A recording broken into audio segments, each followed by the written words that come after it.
Filipinos are among the people with the best values and traits. It is no surprise that the Philippines has become one of the most popular tourist destinations in the world given our diverse culture. So what is up mga ka-Turismo? I am Martina. I am Hazina. I am Althea. My name is Justine Mae. I am Maricon. I am Shiela. I am Pretly. I am Kyla. I am Christienne. I am Merel, and for today's vlog, we're gonna learn and talk about Some of the Filipino values that make the Philippines fun to visit. So, without further ado, let's get into it! Say 1, 2, 3 here. Yeah, but how do you say in Filipino? Hospitality is the art of making guests feel welcome, comfortable, and appreciated. The Philippines is a country with a rich history of hospitality. In the Philippines, hospitality is a way of life. The country is known to be one of the most welcoming places in the world, and our people are known for their warmth and friendliness. Some said that the Filipino is born with an innate sense of hospitality. In a world where people are busy living their own lives and are caught up in the rat race, Filipinos have something that makes them stand out from the rest. They have the ability to make people feel comfortable, welcome, and at home. Filipino hospitality is one of a kind because of its simplicity and authenticity. It is not forced or pretentious. It's genuine and sincere. The Filipino culture is one that appreciates guests above all else. It is ingrained in us that we must treat our guests with respect and give them the best we have to offer. We want our guests to feel at home while they are here so they can enjoy their stay in our country as much as possible.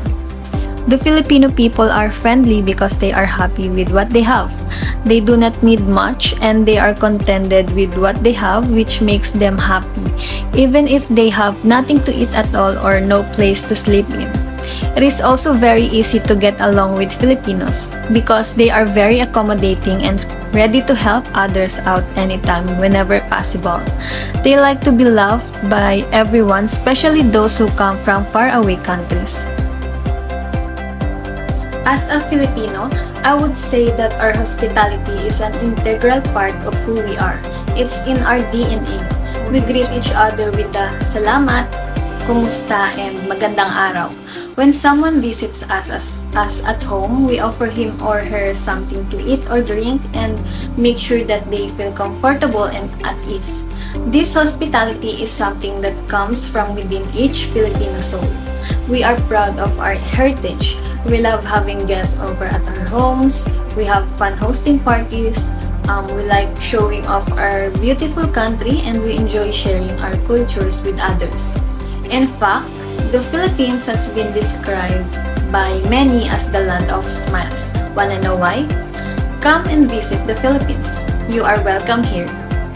Life here in the Philippines isn't as easy as it seems, but what we love in living here is the simplicity of life. At ngayon, ipapakita ko sa inyo kung gaano ka-positive ang mga tao dito sa Calatagan, Batangas. Arat na!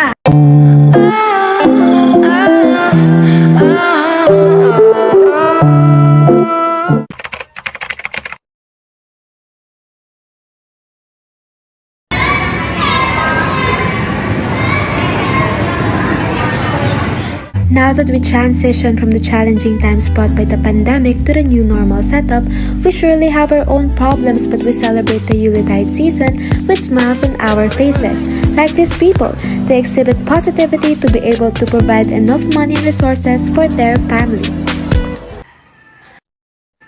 Hard work, determination, optimism. These are the words associated with our culture when it comes to entrepreneurship. Kaya naman nakakatuwang makita na ang bawat isa ay nakukuha pa rin ngumiti kahit gaano pa kahirap ang buhay. Ngayon, tingnan naman natin kung paano napapakita ng mga students ang kanilang positivity in life. Hello guys! So kasama natin ngayon si Angelico. Isa rin siyang PUP student and i-interviewin natin siya kung kamusta ang college life niya, kasama na rin yung mga struggles and yung experiences niya. So, kamusta naman Angelico ang college life mo? Okay naman, maraming new experiences. So, ano-ano naman yung mga experiences mo na yon? Smooth lang ba? Or meron din bang mga rough times? Okay naman, nag-i-struggle lang ako sa pag-iintay kung kailan ba yung face-to-face classes. Paano mo siya hinahandle? Di ba, nag-iintay ako kung kailan ba yung face-to-face. So, parang naiinis ako or nahihirapan. Kaya instead na mag-focus ako sa difficulties, mas nagpo-focus ako sa new opportunities. Kaya mas nangingibabaw yung hope ko na mangyari yung face-to-face. Kaya yun, masaya ako dahil balita na may face-to-face na daw next year. So, paano mo napapanatili yung ganung pagiging hopeful mo about sa mga pwede pang mangyari?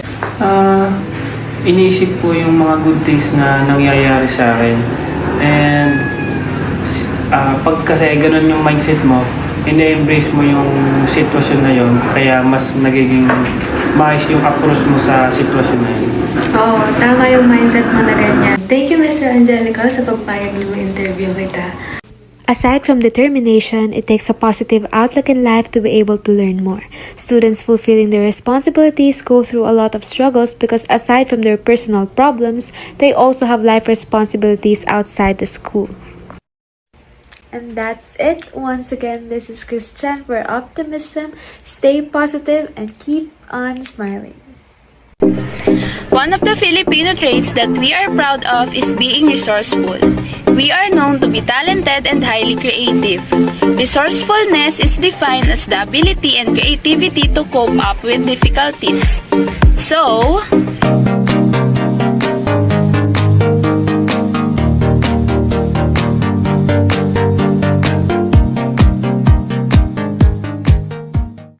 the first example is bayanihan. Bayanihan is a Filipino word derived from the word bayan, meaning town, nation, or community in general. They built a bahay kubo, which is a square-shaped house with no divisions, just a door and windows.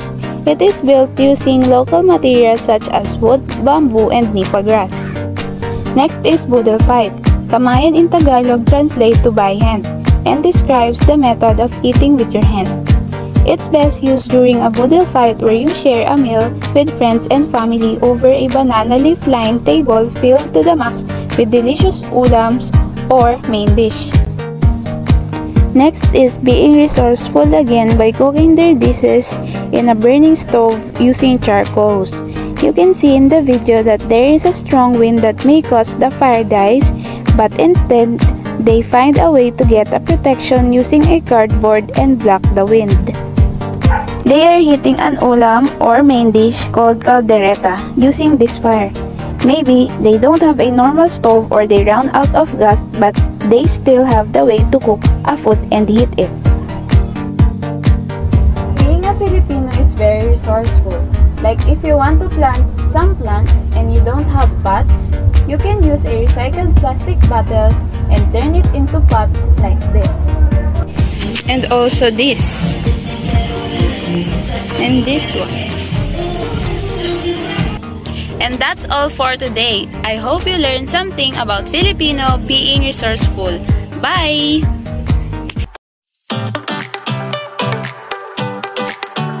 Honorific languages like po at opo are one of the common words that we use to show our respect to elders and make a little effort to be polite. As well as pagmamano at pagbebeso, which is one of the ways to greet elders, relatives, and friends. It is one of the normal things that we usually do to show gratitude for their presence. Pagmamano is the act of respect to the elders in the way of taking the hand and putting it to the forehead, while pagbebeso is also an act of respect in the way of cheeks-to-cheeks kisses. Meanwhile, here also in our country, like in many Asian countries, Filipinos also regard using a word for the people who are elderly to them, like using nanay and tatay for their mother and father, ate and kuya for their sister and brother, as well as tita at tito for their auntie and uncle. But that is not the only way that a Filipino can show respect to everyone.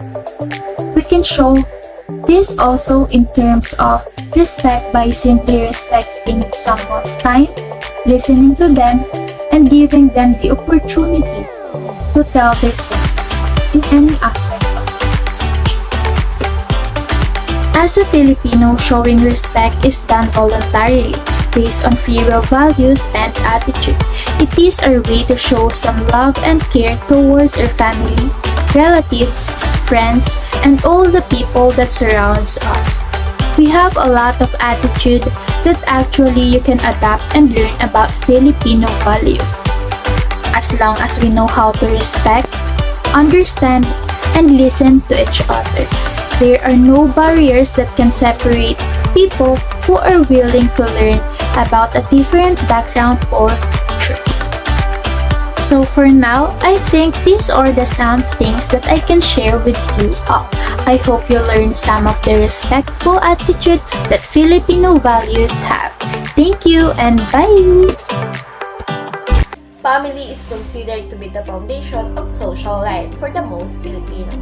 I have strong and close family ties. We always celebrate the important event in our life, despite the distance that we have. We still able to communicate and gather to the very importance on our family before anything else. Come and join me to witness my journey. The family-oriented meaning is not about spending every waking moment of every day with your family. All you really need to do is regularly prioritize family time. Then make the time you spend together matter by building and nurturing close relationship. Family is not always blood. It's the people in your life who wants you in theirs. The one who accepts you for who you are. The one that would do anything to see you smile. And the one who loves you no matter what. Many of us say that our families are our top priorities. But do our family action truly align with our words? I believe that togetherness is our happiness. Happiness is not being rich, being popular, being highly educated, and being perfect. We are more than that, as we are being teach for being real, humble, kind, and respectful, and God-fearing by our roots. Having a loving family find everything forgivable as my family is my life. If you want to bring happiness to the world, start with yourself, go home, and love your family. Think of your family today and every day. Therefore, don't let the busy world of today keep you from showing how much you love and appreciate your family. Family is not important thing. It's everything. The memories we share with our family is everything. This is my family. I found it a little broken, but it's good. Filipinos, these are the people known of having an exceptional work values. Nationally and internationally, Filipino people levels on the top in the field of work.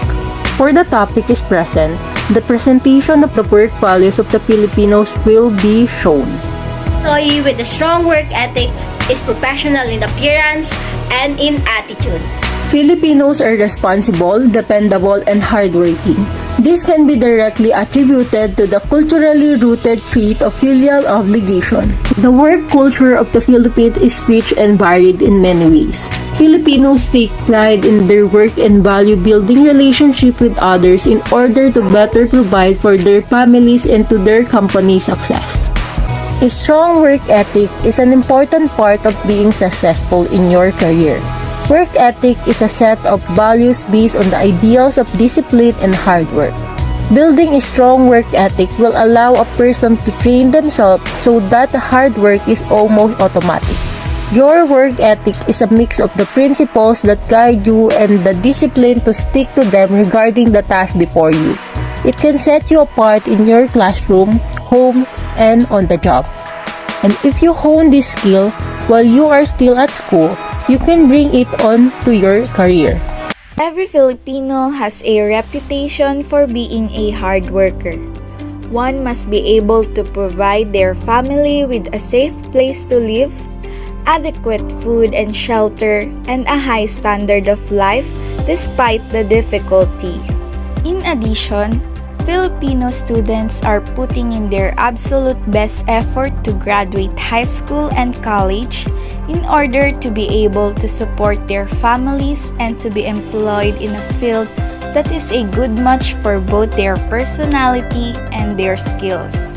Masipag word is a Tagalog word that translates to hard work, and it describes the tenacity, spirit, and dedication of the Filipino people. This trait is known around the world. These qualities and characteristics are profoundly ingrained in the Filipino way of life. This special quality is driven by the reverence we have for our seasoned members of society, as well as the sense of obligation we have to our family. It is not uncommon for people to have a close relative or even a distant cousin who lives or works overseas and sends money back to their relatives in their native country. And they are regarded as hardworking Filipinos and even hailed as new heroes. As was noted before, our sense of obligation to our families is the driving force that ensures we put in the necessary amount of effort to provide for our family.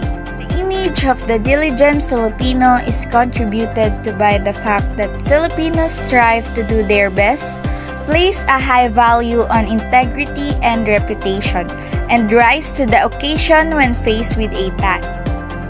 Isa sa mga katangian ng mga Pilipino ay matulungin. At syempre, sa vlog na ito, tayo ay may bibigyan ng kaunting pagkain para sa taong walang kakayahan bumili ng pagkain. At lalabas na tayo para makatulong tayo sa kapwa natin Pilipino. Tara! So guys, ayun pala yung ibibigay kong pagkain. Ayan guys, nakalabas na kami ng bahay namin at naghahanap na kami ng mapagbibigyan namin pagkain. Ayan, ang layo na nga ng naikot namin gamit yung e-bike namin. Syempre, hindi pa rin kami tumitigil sa paghahanap ng mabibigyan. At hanggang sa may nakita kaming bata na nangangalakal sa daan. At ayun, kinausap namin.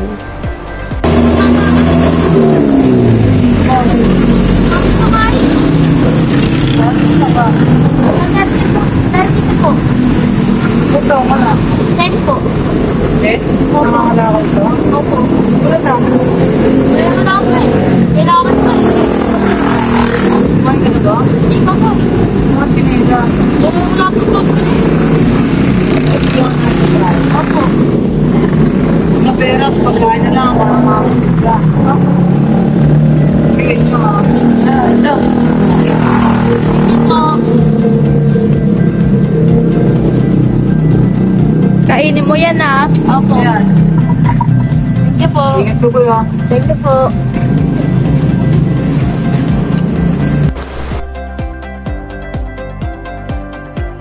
Pagtulong sa kapwa ay isang mahalagang konsepto at kulturang Pilipino. Sabi nga nila na ang pagtulong ay kawang gawa at naniniwala ako na ang tunay na pagtulong ay hindi naghahangad ng kapalit. Ito ay dapat manggaling sa puso.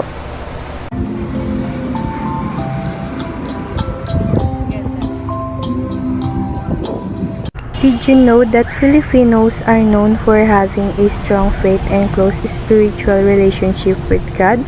According to Philippine Statistics Authority, 8 out of 10 of the household populations in the Philippines were Christian faith believers. No wonder, because we were colonized by Spaniards for more than 300 years, their cultures and Christian faith beliefs influenced the life of Filipinos back then up until now. Moreover, Filipinos' practice of faith begins with the family. One of our cultures is that every member of the family attends church every Sunday, in particular to give thanks to the Lord for guiding our decisions, keeping us safe, and for all the blessings and challenges that we have overcome in life. Since our childhood, we are taught by our elders to make it a habit to pray and read the Holy Scriptures.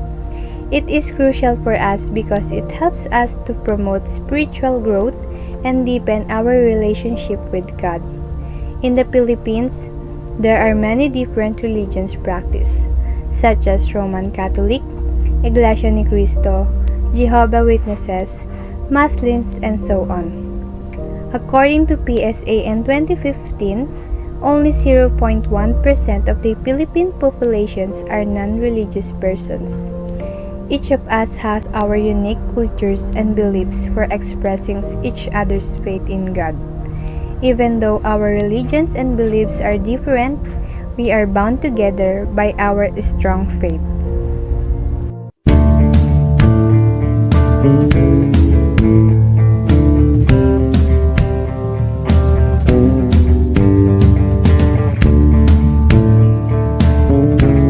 I'd venture to claim that, globally, the Philippines has the greatest number of smiles per square kilometer.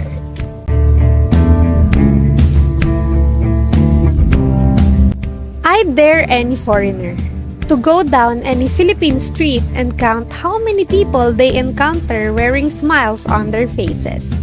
That foreigner would conclude that either Filipinos are completely insane or they're among the happiest people in the world. The Filipinos refer to this unique sense of bliss, kasiyahan. What's up, you guys? Filipinos are generally happy people. No matter what, we can smile. We tend to have the ability to recover from the most trying situations because of our bright disposition and optimistic outlook. Filipinos adore parties and celebrations. Numerous provinces and cities also have their own list of local holidays. Meanwhile, they still find quality time for their families to celebrate birthdays, Christmases, and many other occasions.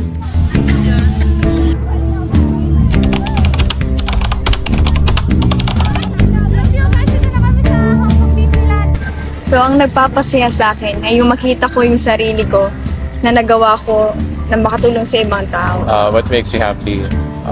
Food and good company. I like to taste new things and be adventurous with food. And having good people around is always encouraging. To see my friends happy, that's what makes me happy.